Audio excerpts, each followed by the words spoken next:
Sure. And then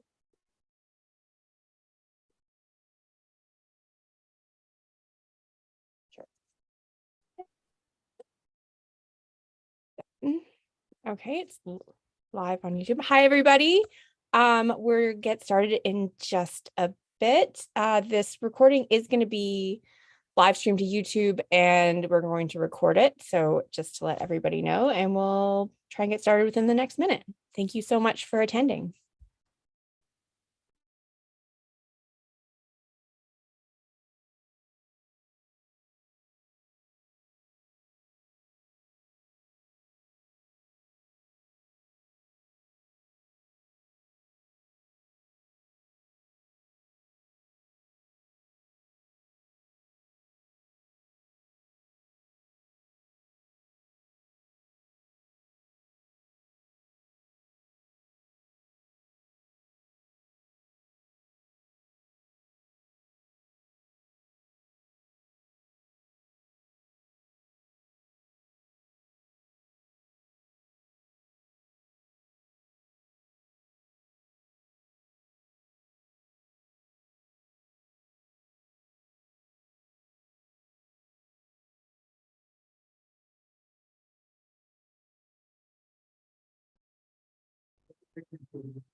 Megan, you're muted.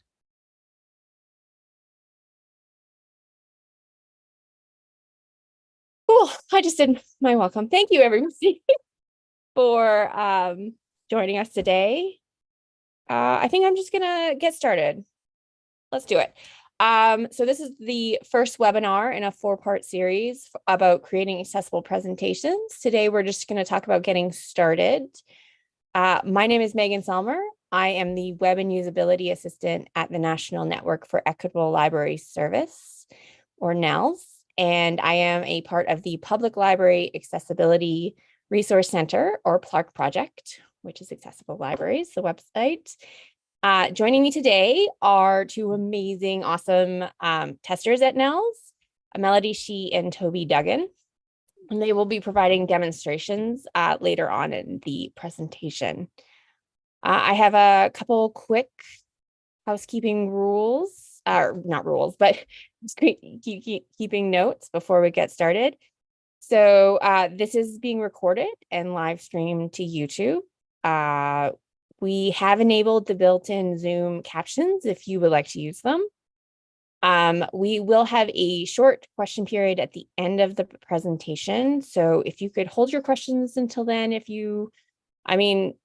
it would just be easier for us. And also try and limit using the chat to just questions, just because excessive chat notifications can be really disruptive to screen reader users.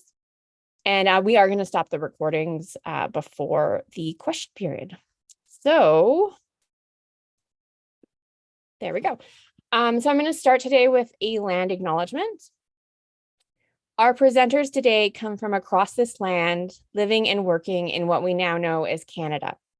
We respect and affirm the inherent and treaty rights of all Indigenous peoples and will continue to honor the commitments to self-determination and sovereignty we have made to Indigenous nations and peoples.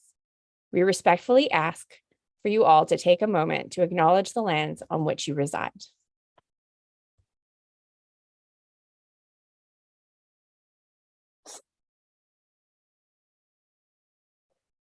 Thank you very much. Okay, let's get started. So first off, this webinar series is going to focus on 3 main presentation programs: Microsoft PowerPoint, Apple Keynote, and Google Slides. I know there's a lot of different options out there, like Prezi and Canva.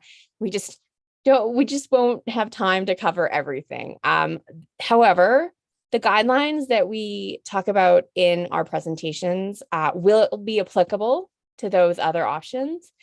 For those other options, some of them can be quite inaccessible to screen readers. So we recommend that you have like an HTML format or an accessible format of those presentations for anyone when you're working on them. Okay, so to begin like accessibility, you want to start with a good foundation. So with this is like selecting an accessible theme or template.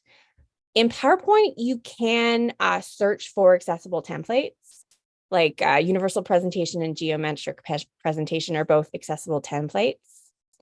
I will note quickly that those have just been tagged with the word accessible. So when you search for them, they are most likely accessible, but they haven't been like reviewed, but they're a good starting point. Unfortunately, you can't search for accessible templates or themes in Keynote and Google Slides. So following the recommendations in this webinar and the following webinars will be very helpful for there to create accessible presentations. If you want to work in like if your preferred format is Keynote or if it's Google Slides, but you want that accessible presentation template, you can export PowerPoint templates to those other programs. So we have the directions on here. So to open a PowerPoint template in Keynote, you just go File, Open, File Name, and then Keynote will open a PowerPoint presentation. To open, and then same with Google Slides. And then the reverse is true. So if you want to open, if you want a Google slide into a PowerPoint, you can do that as well. Okay, so we have our presentation theme. We've selected an accessible one. So now let's talk about layout. So the first thing is that all slides should have a unique title and heading. So this is really important for a couple of reasons. One, screen readers use the titles to navigate through the slides, and titles visually organize the information. We also say that they should be unique. This is particularly important for like navigation by screen readers. Like if you have, for example, library collection as the title of 3 slides, that's can be really confusing to go through, right? So yeah, so it starts with having a good unique title and heading for each slide. Then we also suggest you use the pre-formatted slide layouts provided by PowerPoint, Keynote, and Google Slides. This is great because first, the title will be correctly marked up if you use the pre-formatted slides with the title option. Also, using the pre-formatted layouts mean that the slides will change screen size quite well. So like if you're opening it in an iPad versus a huge desktop computer, they will adjust quite well. For the slides, we suggest you limit the amount of text on each one, which can be visually distracting.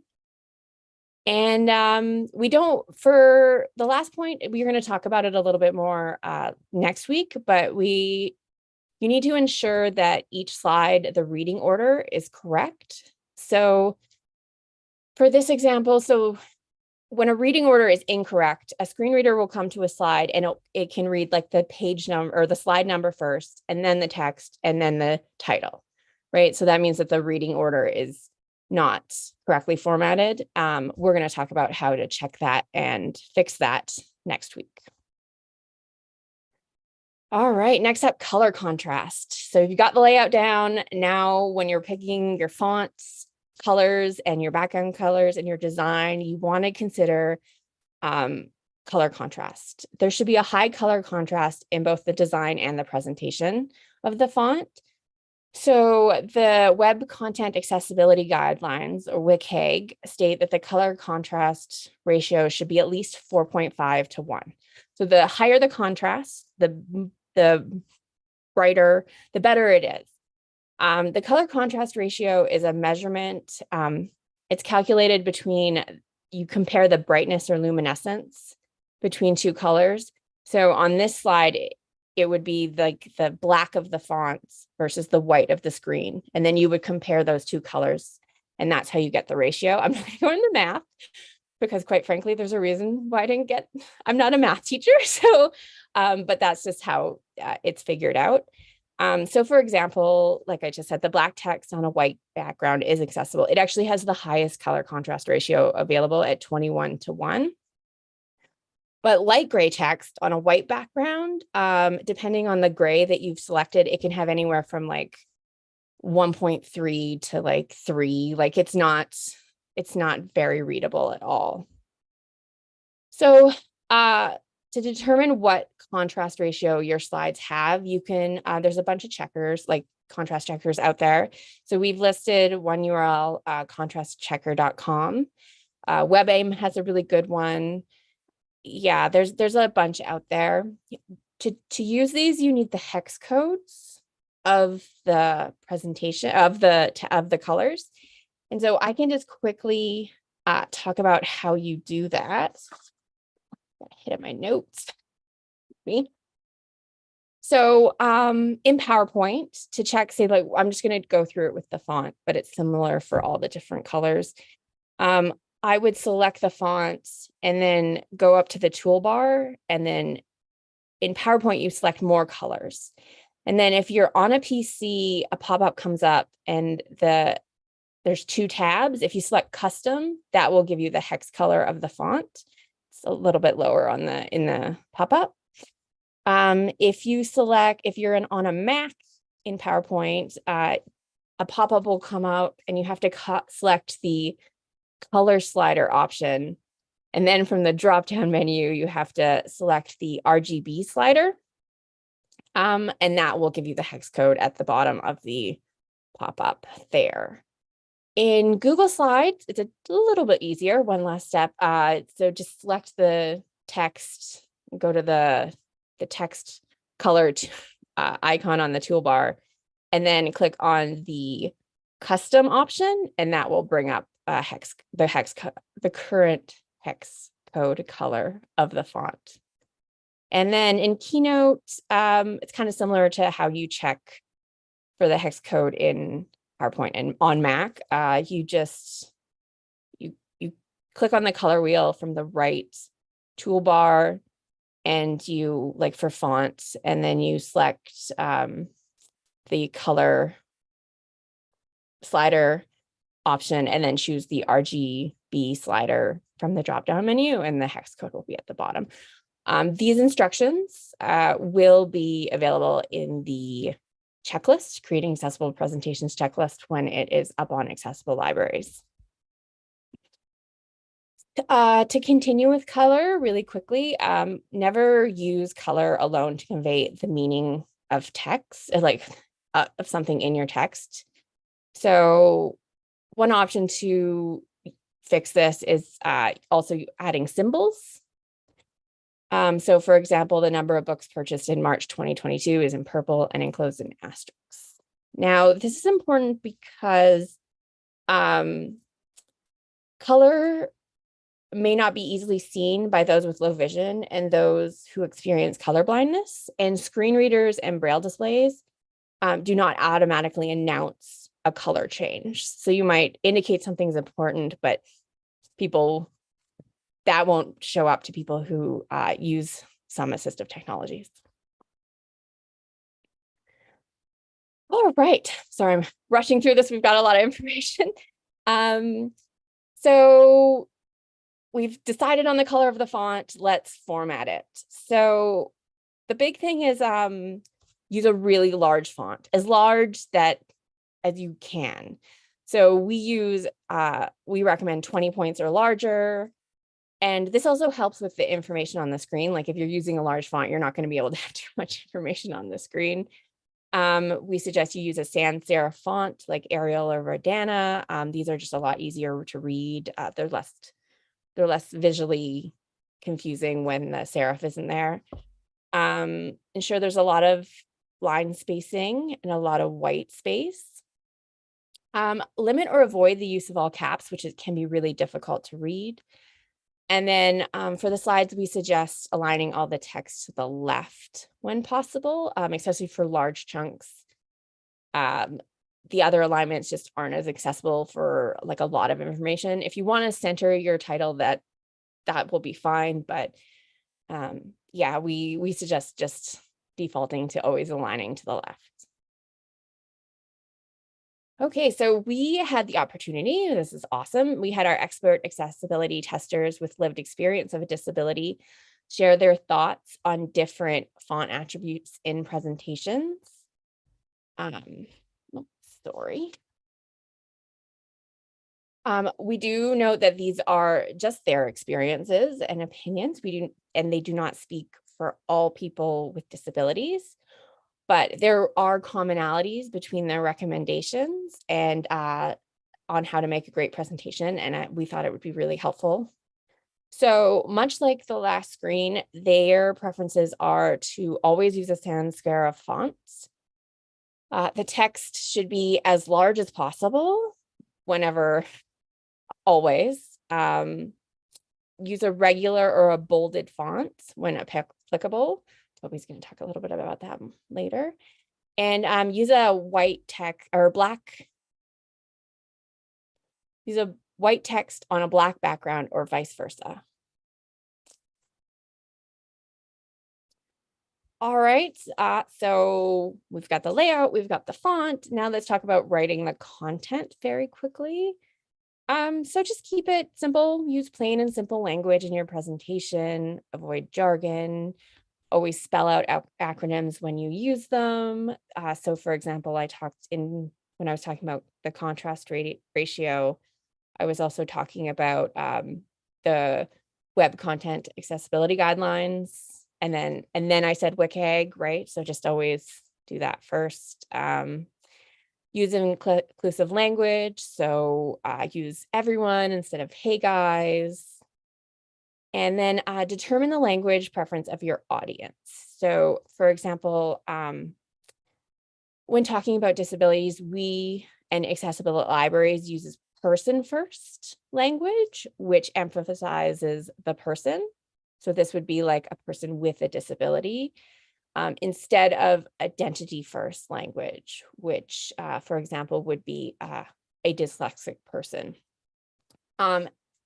Everyone's preferences differ, like everyone, yeah. So asking them is really important of what they prefer, because like everyone's different in their preferences. It's actually really interesting. Yeah.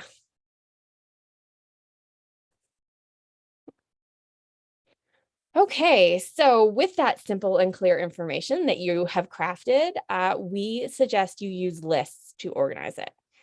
Lists are very, very helpful in slides. They break in the information into chunks of consumable content, which screen readers can really easily navigate through. However, please never, never, never manually create your lists. Always use the direct formatting option in the toolbar. Manually created lists are just a little bit just chaos. So they're really difficult to navigate through. They can be confusing, and then you have to add extra formatting. It's just direct formatting your lists is the way to go there for accessibility.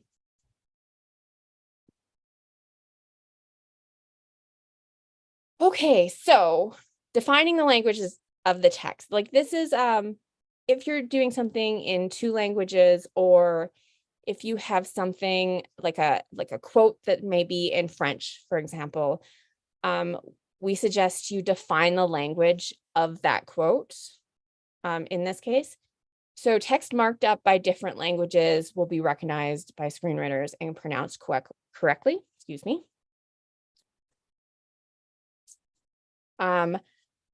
So you don't need to, I will note, you don't need to define the language of like singular words or like short words. For example, in the sentence, she had déjà vu, you wouldn't need to mark up French for déjà vu. But if it's a sentence or more, we suggest you mark it up. It would just help the screen reader trying to pronounce French as English. If it's not marked up, is just, yeah, it just doesn't work. So Yeah, so you can mark up your language in PowerPoint and Google Slides of just select text quite easily. So in PowerPoint, you just highlight the text, you go under File, Tools, Language, and then choose the language of that chunk of text that you've highlighted. In Google Slides, you highlight the text and select File, Language, and choose language of the text. In Keynote, you can't just mark up the language of a specific chunk of text. You can change the language of the full presentation. So if you're presenting in a different language, French, for example, but maybe it's set to English, you can change the language of the presentation by going File, Advanced, Language Region, and then choosing that language. Okay, so last slide before the lovely, amazing demonstrations. So accessible hyperlinks. This one's a little trickier in presentations. Like first, to be accessible, the hyperlinks need to be informative for users with assistive technologies who navigate using links. So for example, like click here is not informative. If you navigate by links, you're just going to hear a bunch of click here's and no like none of the context. So those aren't helpful. Now for presentations, you need to use, or you generally use the URL because it's for an audience, and like an informative link text doesn't really work when you're presenting. So in that case, we suggest you use like the shortest URL possible. And use a camel case format, which is not going to affect the URL. So like, for example, on the slide is accessiblelibraries.ca. That's that full, writing that into the, like your browser will get you to the website, and the A and the L are capitalized. So it's easier to read on the screen. For digital handouts of your presentation, that's when you need to switch over to using informative text. So, for example, visit the Accessible Libraries website. If you're navigating by link and you hear the link Accessible Library website, you know exactly where that's going to take you. And that just makes it easier to move through. Okay. So we are now at our first demonstration by Toby. He's going to present how, from the perspective of a person with low vision, how inaccessible presentations can be. Toby, I'll stop sharing my screen and you can take it away.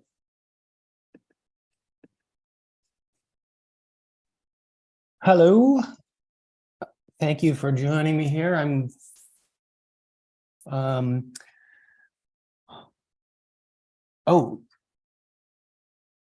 It says you cannot start screen share and while other participant is sharing. Oh, I'm not sharing anymore. Maybe try again. Okay, there it works now. Oh, yeah. Are you seeing my? I'm sharing my screen now. Mm-hmm. All right. Yeah. Thanks for joining me today. I want to move through this fairly quickly. I come to this with a vested interest for a couple of reasons. I have lifelong experience with a visual impairment. In my case, it's high myopia, which is basically being very, very nearsighted. I have to hold things close in order to see them. So for a bit of context, we're all familiar with 20/20 vision, considered normal vision, which if in a room full of people who have 20/20 vision, everyone can see an object that's 20 feet away with about the same sharpness and clarity. So from in my case, to see an object that's 20 feet away looks like it's 140 feet away. Or stated otherwise, if in order to see an object that's 140 feet away, I have to get up to about 20 feet from it, which the reason I'm giving all this information is that it provides a bit more context in terms of what it means to be at a presentation where the slides aren't accessible. And I have to say, the information I'm giving here is really, I'm thinking about being in a live presentation, not so much online, but I'll talk about that a bit. So like many of you here as well, I've presented, you'd never guess it by my presentation here today, but presented it, and I've also spent some time as an audience member in presentations where I wasn't able to see the slides. And but I also have an understanding of how challenging it is to create slides that are fully accessible. And as a starting point, even this slide design that we have here, which has been put together with the W3C guidelines in mind, for me, I prefer it like this, which is just everything's just a little bit bigger. And I use a slightly different font. In this first version is not by any means a deal breaker for me, especially online. But I know that in a room, I'd really want to be sitting close, or ideally have it a little bit larger. And just thinking about what Megan was saying about there, I just say that the slides that follow play very fast and loose as far as accessibility goes. It's really, it would be an insult for my colleagues who rely on screen readers to go through the files that are to follow, the slides that are to follow. So I'd like to take a couple looks at slides, some examples I was given of slides that could use a makeover. In this case, color contrast is the main issue. I don't find the title bad, the heading, but that 01 behind it is really problematic. I don't know if you can see, like I'm magnifying my screen right now. I kind of have to like zoom in pretty far to see this. If I was in a room looking at this, it would be extremely difficult. Also, this font, this is an example of while it's kind of retro cool, this American typewriter font, it's also what I would say old school, inaccessible. So not being a designer, I just stripped down the content a little bit and just bolded everything and made it larger. It might not maintain the integrity of the original creator, but it's certainly easier to read. However, I'll say that with this larger font and bolder font, it can handle, to my eye anyway, the background color, and in some ways, I find it preferable because sometimes a white slide, particularly if you're in a big room and something's being projected, can be pretty supersonic on your eyes. It can be pretty intense for anyone. Here's another example of a slide where there's a few issues here. Again, we have but mainly being, as the title says, too much information. There's an unfortunate font size, but for me, it's the table on the right side. I have never met a table that I've liked in a presentation. I have to say that tables graphics can be really problematic. In this case, even I've now made it into a full slide. Even this, quite frankly, even on my computer screen, it's difficult to see. Now I'm here's the same slide. I've added a bit of, tightened up the graphics, made it a little significantly more contrast.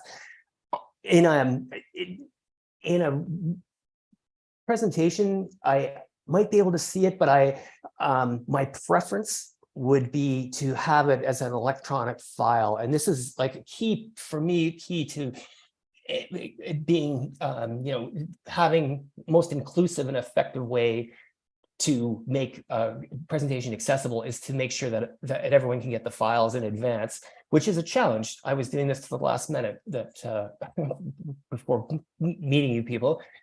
But ideally, I want to have it in my hand, and I want to have it on a device where I can look at it close, and it's really the only way that I can participate. So just a couple of final thoughts. To reiterate some of what Megan said, just slides that are as lean with as clean a layout as possible in a sans serif font, size large as much as you can, with good contrast. I would suggest that even if you're presenting online, design presentations that are intended for an in-person audience. I think it keeps people's content cleaner. I know for myself, it seems that I have a bad habit of putting too much info in a slide when I think it's going to be just viewed online. And also preview your slides in advance on a big screen is also very informative.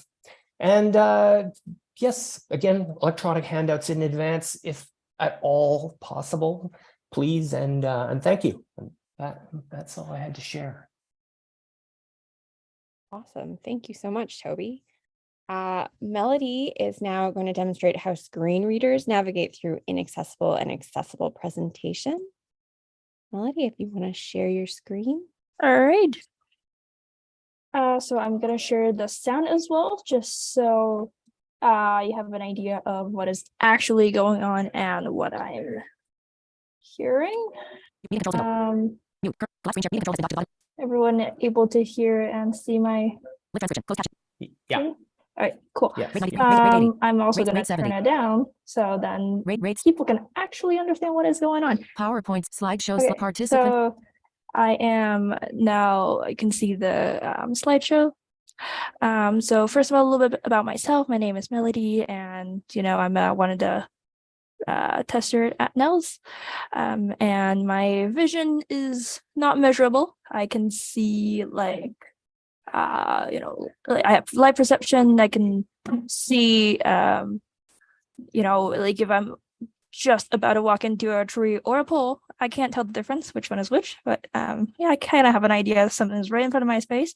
But for how fast I walk, sometimes it's usually too late by the time I see it. And so it's pretty funny when just before Toby started sharing about his stuff, that Megan mentioned that we're here to see how inaccessible presentations can be, but like what I'm about to show you is definitely not at all close to the worst presentations I've seen. So I'm gonna start here. An example of what not to do. So this is the title of the slides. I don't actually have a way to tell that it is actually meant to be the title, except for the context. But March 16th, and 2022. I see the dates here. Picture placeholder, a picture containing wooden Oh, binding well, tool broom. So this is a little too good for an inaccessible presentation, as the picture is labeled with alt text. Blank. Description automatically generated. An inaccessible presentation. And yeah, it shows that it is an inaccessible presentation. I'm sure there are some other things that you could do better, but if this is what I got from a very general audience, I honestly wouldn't even bother complaining. An inaccessible presentation. Right. Slideshow slide 2. Slide Agenda. 2. Agenda 01. Agenda. 01 color contrast. 02 too much information. Okay. 03 formatting and readability. 3/16/2023. So you can see that the content is actually readable. The date is kind of mislocated. I don't know where it actually is on the screen. 2. And there's a 2, which my guess is that it's meant to be the slide number, but it's again the reading order is incorrect. But at least I can still kind of read everything. 2. So there we go. 01 color what else? contrast. So there's color The color contrast is extremely poor. It has a contrast ratio of 2.79. 1. Okay. It should be 4.5. 1 to pass WCAG AAA standards. Okay. So my screen reader would read this whole thing as a very long one line. But in a presentation, it's like not even just for accessibility. I'd say it's just best practice to, chop things up into tiny little bullet points just for just so your whoever you're presenting to are not gonna be too busy looking at the screen and miss what you're actually trying to say. For more information about WCAG color contrast, https://www.w3.org/way/WCAG21/quick/show lengthy techniques equals 1. link. Again, it's not actually labeled as a link. And like Megan just mentioned, if I were to receive this, I will like the link to be actually labeled or at least be shortened and on its own line. 3/16/2023. There's Picture placeholder eyeglass. Picture the date and the number is here in a weird place again. But again, the pictures are labeled, and that is, I'd say, like you're kind of 80% of the way there already. 3/16/2023 4022. Much information. Okay. 024. 3/3/ Again, this is a very inconsistent order of where things 4. are. 022. O-stroke in a 2021. O-stroke. The services selected were O-stroke. And that Space. is a strange character for like I can tell that it's trying to be a list but failing.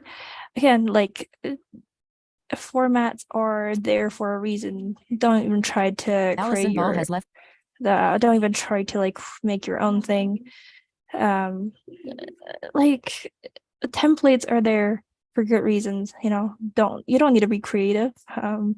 Creative on like the content, not the design of your presentations. Like a lot of these overlap with when you're designing a website or anything else, any apps, like anything that you're trying to present to like your audience. O-stroke reference services and readers advisory. Keep going. O-stroke borrowing digital Okay, materials. and so like I see these are like a good amount of content on the page. My only complaint here would be it's a sad list. Picture abstract blurred public library with bookshelves. 03 formatting and Okay. readability. 03 picture abstract This is blurred public. a picture. I'm sure it looks right somehow, but the first thing I see is a picture 03 which is labeled, and I'm not sure what 03 is supposed to mean. Formatting and readability. And here's the title. Formatting and readability. Formatting and readability. And that's all I see. Formatting 0 form. So I'm not sure what else is on the screen, but I'm sure I'm missing something. 3/16/2006. The inaccessible features of this presentation include. All right, so here is a list of all the inaccessible features in this presentation. You can probably see it here. So I'd say like the best way to look at it is to treat your audience like kids, as in, this is a strange analogy, I think, but make your presentations like you're making a like little picture books. You might only want like one sentence or a tiny little list on your page plus a very clear picture, so your audience can actually focus on one thing and one thing only. And like it's easier for the presenter to like as like a very general like reminder to focus on the one thing you're talking about, and not having to look back on the screen all the time for like what is the next tiny little bit of this one slide. But yeah, like I'm gonna talk a little bit about how a presentation could be worse. So Ryan, accessible. um, so my worst experience with PowerPoint slides are at universities. A lot of professors don't really put a lot of effort into making their presentations accessible. I'm not even gonna talk about how like I don't get it before class, and so I usually don't know what they're talking about. But to modify their slides, a lot of times it would just stick a new image on to an existing presentation and call it a day. And like there end up being like layers and layers of just images that are not labeled, and I have no idea what is important and what is visible. So excuse me for the background. I'm actually at my school right now, so sorry.